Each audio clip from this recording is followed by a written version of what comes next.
Alright, so today I'm talking about Enderal. I've been actually playing it recently and I've been extremely surprised. So I knew about it before I had it recommended by friends and people. And so for those of you who don't know, let's start by just saying what it is. So Enderal is a full conversion mod made for Skyrim. And what it does is basically it just makes a new game using to some extent the Skyrim engine, right? It uses the creator tools from Skyrim to simply make a new game, and basically what allows them to make a new RPG without having to remake all the gameplay mechanics from scratch. They simply use what Skyrim already has in it. And actually digging into it a little bit more, I realized that this was not the first time they did that, but the same development team actually made a bunch of these conversion mods already for Morrowind and Oblivion, and they actually have been doing it in a similar way that how ESO does it, in the sense that they created this world, and then each iteration of their games, well, in each conversion mod that they make, they simply cover a new area of the world and new stories, of course. So I didn't know that, and so I went into Enderal quite blindly, I guess. But yeah, so Enderal is basically, it happens in a new island, maybe the biggest island yet. And I expected it to be not that big, being a mod, and of course being free, which is a big thing about it. I expect it to be like a small island with side quests, but maybe not that many. Still have it be maybe a little bit feel a little bit wonky maybe and stuff, but it actually is very good. The writing for the stories and the side quests is very good. Everything's voice acted with very good voice acting, I might add, and so on. So yeah, I mean, I've been playing it. I think I've played for like 30 hours now, and I still have not finished the main quest. I would say I'm like past half of it or something. I don't actually know because I don't know the whole story, but I would say so. And again, I've been extremely surprised. The map, obviously the graphics, well, they look like Skyrim, but the map is actually quite detailed. They managed to play around with it very well, and the main city is actually massive. It works a little bit like the main city in Citadel, the Imperial City, which has all of these different districts. In this case, it doesn't. It's not in a circle. It's a bit more erratic in that sense. But it's still a very big city, like bigger than any city in Skyrim, to be honest. And it also has like a kind of undercity, not a kind of, like they call it the undercity, which is a kind of like subterranean city inside of the city, where all of the poor people, and there's like, it kind of works like a separate society to some extent. Very interesting. So even the locations and everything is super interesting. And well, additionally they also will change a few things, and the game doesn't work exactly like Skyrim does. Mainly, the big change is how you level up. So instead of using the Elder Scrolls system, where the more you use certain weapons or certain spells and stuff, the more you level up that skill. Here instead, you simply, whenever you level up, you gain skill points, and then you can assign those skill points by using skill books for specific skill trees, basically.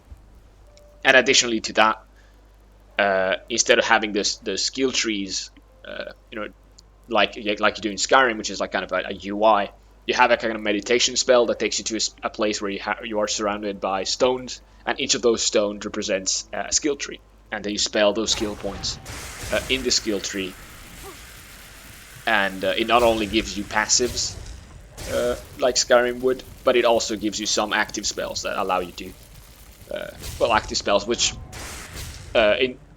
they use basically what would be the shouts in Skyrim, in terms of like the spell slots, I'd say. And outside of that, they remove fast travel as well, but instead they give you scrolls that allow you to teleport to different cities. They also have a fast travel system similar to the carts in Skyrim, which basically you mount a kind of you pay and then you mount a kind of like flying creature that takes you to different places, similarly to how WoW had it, and so on. Yeah, I mean, they did make some changes to the crafting as well. I mean, mostly, I didn't say it before, but they basically changed everything, all the names as well. So it's no longer a destruction skill, but it's now elementalist. It's no longer conjuration, but instead it's called entropy and stuff like that. So they changed the name of everything, but it works pretty much the same way, and you have the same amount of skill trees, I would say. Anyways, but so like I was saying, they did change crafting a little bit.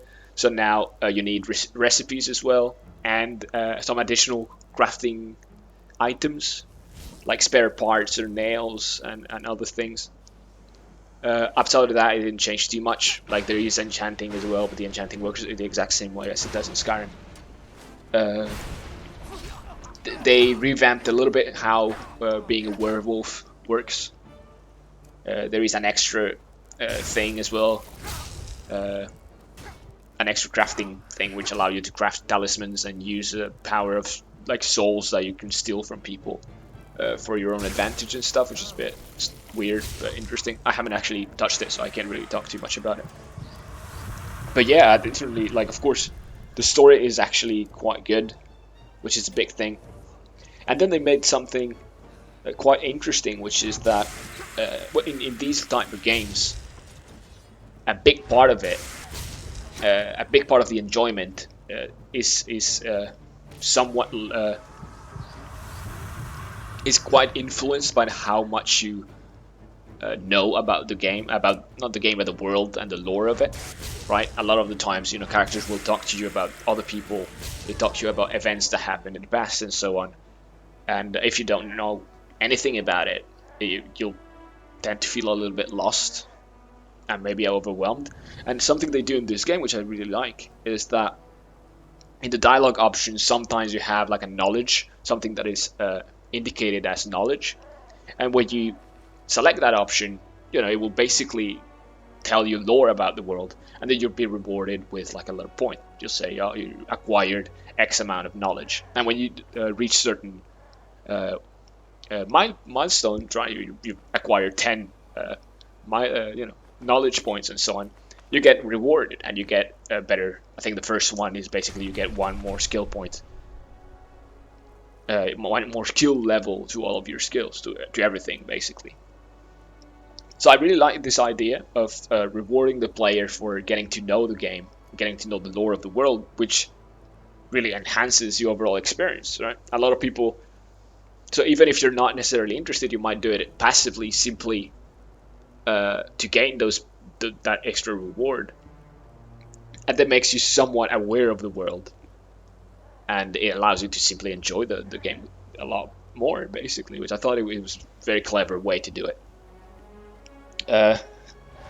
They also have like, you have, while you play the game, you meet special characters, and those special characters are very well made. They have personality, and they have special quests that allow you to just go to a bar and talk to them about their lives, about your lives, and so on, which I found it to be quite nice and really, again, unexpected. I didn't expect that it would add that much depth into the game, into like a mod of that, considering it's free as well, right?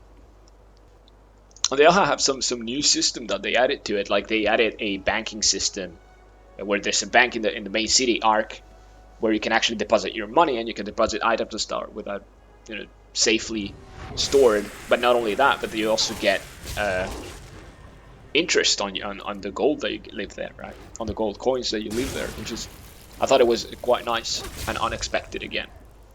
There is also housing, which for now at least I only know of 2 houses that you can buy. And the housing to some extent works like in Skyrim, like the first iteration in Skyrim, where you can just buy a house and then buy bundles and furniture that kind of covers the whole thing. But then while you're inside the house, you can actually select the different furniture and actually move it to wherever you want with a nice clever system that they have, which is actually quite nice and again quite unexpected. So yeah, I mean, I wanted to do this video because I was extremely surprised by this game, and I really hope that more people play it. And there's really no reason not to. If you like Skyrim and you like this type of games, the game is free. You do need to own, of course. It is a mod, therefore you do need to own Skyrim yourself. And yeah, I mean, now that I figured out that they actually made all the conversions for Oblivion and Morrowind, I will 100% check Oblivion. I don't know if I'll go back and check Morrowind, but I'll definitely have to check it out. I'll first finish this one, I guess, and I'll probably jump into the Oblivion one. Yeah, I mean, big ups to the team, to development team, SureAI. They made an awesome job, and I wasn't expecting. And I guess if the progression, if the way that they do these things continues, I mean, we could potentially expect the same thing for Elder Scrolls 6, which would be quite amazing. But of course, this is like a long way out. So anyways, yeah, conclusion, check it out. It's quite awesome. I'll leave the link in the description to the Steam page. With the fact that you do have a special edition version and a normal edition version. So keep that in mind. But yeah, thanks for watching, and see you next time.